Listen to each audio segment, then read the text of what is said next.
एका मुलीनं आपल्या वडिलांवर बलात्काराचा गुन्हा दाखल केल्यानं त्याला 10 वर्ष शिक्षा ठोठावण्यात आली होती।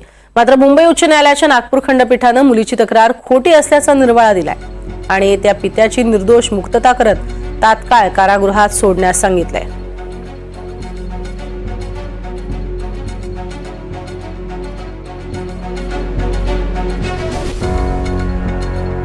अमरावती जिल्ह्यातील शिरखेड पोलीस ठाण्याच्या अंतर्गत या मुलीनं ती 14 वर्षाची असताना आपल्या वडिलांवरती बलात्काराचा गुन्हा दाखल केला होता। जवळच्या नात्यातील एका मुलासोबत मुलीचे शारीरिक संबंध अनेक वेळा स्थापित झाल्याचं दिसत असून त्याच्यासोबत मुलीचा लग्न करण्याचा आग्रह होता।